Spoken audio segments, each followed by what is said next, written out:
Pedagogía y complejidad. Sobre las relaciones que están inscritas entre esos dos sistemas, versará mi charla. Lo que ésta pretende es abrir un derrotero que permita vislumbrar diferencias entre obra pedagógica y obras que dicen pero no lo son. Para poder discriminar aquello que es de aquello que no es pedagógico, recurrí a artículos en Google Académico, 2018 a la fecha. El método que seguí pretendió ser de tipo complejo. Primero inicio con lo que me detonó a mí este estudio. El llamado de atención que me hacen mis estudiantes sobre lo pedagógico. Señalan que es antipedagógico una clase de más de 50 minutos. Es antipedagógico un grupo con 55 estudiantes.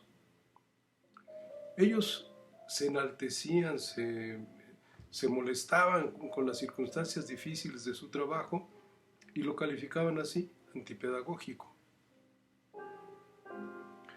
Al preguntarles sobre circunstancias que permitieran efectivamente dar una justificación, argumentos que lo pudieran calificar como tal, generalmente no había.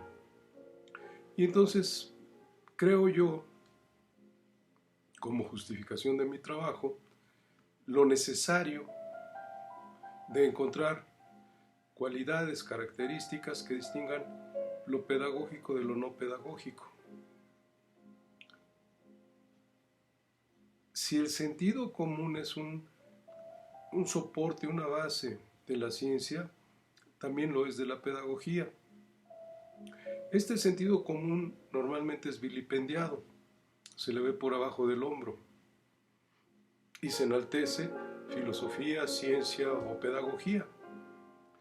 Bien, en este estudio tuve un frentazo.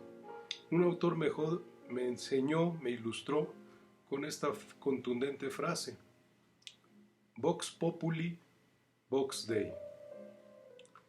Significa que la voz del pueblo es la voz de Dios. No pretendo ser religioso ni cosa por el estilo, aunque sí tengo la fe de un mejor futuro. Vox Populi, Vox Dei significa que no todo el conocimiento del pueblo es indeseable. El tránsito de la tierra es plana a la tierra es una geoda. No fue súbita y repentinamente. El pueblo se fue asimilando a Vox Populi, la tierra es forma de geoda, a través de siglos y procesos culturales, económicos, políticos, etcétera, muy complejos. De tal suerte, decir conocimiento vulgar, no. O enaltecer todo Vox Populi, Vox Dei, tampoco. ¿Cómo caracterizarlos? Esto es motivo de la propia ciencia. Debo de decir como una cuestión adicional que entre sentido común, conocimiento vulgar u opiniones y ciencia sí existen diferencias. Solo marcaré unas pocas. La opinión es sobre lo que sea y basta decir creo, opino, me parece, siento que, y con mucha tranquilidad se suelta uno efectivamente lo que le parece. El límite es que no hay ni argumentos que lo soporten, ni bases empíricas que lo muestren. Disculpen si sigo consumiendo agua, pero ando mal de mi garganta. Sería molesto para ustedes y para mí si tosiera. De tal suerte, pues, que tiene límites el conocimiento Vox Populi o Vox Dei, o el conocimiento vulgar. Un límite está en que la ciencia a diferencia de sentido común, describe, fenomenología, explica y interpreta, hermenéutica, hace leyes, el llamado método científico, transforma la realidad, el conocimiento marxista. 4 métodos que entre ellos no se ponen de acuerdo, ni yo ahorita lo intentaré. Pero como sea, hay argumentos y hay opiniones. Ni sentido común ni ciencia ofrecen argumentada, justificada, racional, deseadamente, cuál es el mundo a conseguir. Reitero, ni lo científico ni el sentido común nos abren un panorama, un horizonte al cual debemos irnos adentrando para conseguir una utopía. La pedagogía, pues, es algo que revoluciona lo actual, lo modifica y transforma para llegar a un lugar deseable. La pedagogía no es para un fin de corto plazo, involucra a varias cortes de generaciones de estudiantes y maestros. Sucintamente dicho, no hay de ninguna manera pedagogía si no hay fines y medios para conseguirlo. Fines no es idéntico a objetivos o a competencias profesionales. Por ejemplo, la democracia no es un objetivo, no es una competencia, es una finalidad de muy largo plazo, al igual que la emancipación.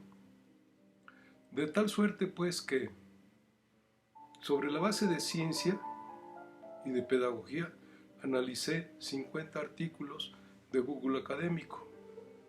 Encontré 4 tendencias. Estas tendencias son tipos ideales, no son cuerpos totalmente cerrados que solo sean de una manera, pero sí siguen una tendencia. La primera tendencia la denominé empírica. Quienes investigan, indagan, observan, interrogan, hacen grupos focales de profesores que trabajan de una cierta forma, lo registran y ofrecen resultados de aquello que observaron o respondieron sus informantes. Lo pedagógico de ellos lo describen diciendo de que tales y cuales formas de actuar son pedagógicas y tienen ese referente empírico, maestros de carne y hueso de escuelas definidas. Segunda tendencia, científica. Ya no es empírica, ahora es científica. Tómese un grupo de control y un grupo a investigar. A este grupo désele una orientación, es decir, así llaman ellos, algunos de ellos, una innovación pedagógica. Al grupo de control déjesele igual. Y entonces al seguir ABP, Flipped Learning o aula invertida, si no estoy equivocado, o al cómo se debe de emplear TikTok en el aula. Bueno, al encontrar las diferencias entre el grupo de control y el grupo que fue intervenido, estos investigadores dicen, los problemas de este son tales, las cualidades de este son tales. La innovación fue plausible. Tanto el estudio empírico como este llamado científico carecen de pedagogía. Carecen porque no tienen fines trascendentes que perseguir. Buscan lo que es, pero no lo que debe de ser. Tercer tendencia.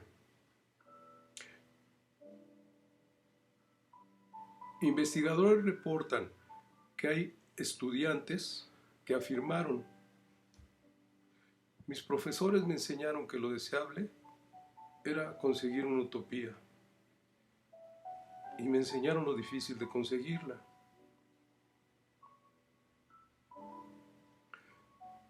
Pero que era necesario. Son estudios de personas que están siguiendo afirmativamente, de manera deliberada, formas de trabajo pedagógico con fines y medios pedagógicos. Dicen qué deben de hacer y qué no deben de hacer las muchachas interrogadas.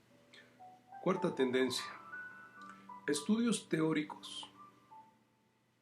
Esto es una muy pequeña franja, estudios teóricos que dicen el pedagogo 1 plantea tal cosa, el pedagogo 2 dice tal otra. Y en el contraste, él ofrece su propia forma pedagógica de considerar el asunto. Y por supuesto, sobre la base de la crítica a ambos y de ponderar lo que rescate de ellos. Mi último momento. Colegas, si ustedes realizan lo que sus profes les enseñaron, están haciendo una acción empírica. Siguen lo que la tradición les enseñó. No es desdeñable. Si tuvieron buenos maestros o excelentes profesores, harán seguramente prácticas educativas plausibles.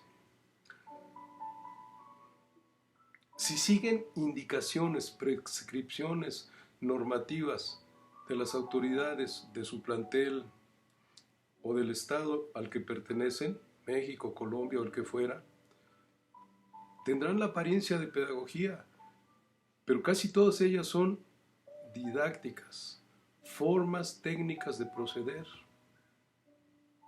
Si por el contrario se reúnen ustedes en las famosas en México reuniones técnico-pedagógicas o en los colegios de profesores en otros niveles educativos, encontrarán qué es lo que hacen aquellos profesores que mejor orientan a un mejor mundo a sus estudiantes. Y sobre esa base irán elaborando sus propias formas de acción pedagógica. Ahora, si tienen la suerte de entrarle a grandes pedagogos, solo ilustro dos, Comenio, Dewey. Si tienen esa suerte, tendrán orientación pedagógica. Si revisan la literatura que está en la bibliografía de mi trabajo, advertirán lo complejo que es efectivamente seguir una tradición pedagógica. Ojalá esta entrecortada conversación sea de alguna utilidad.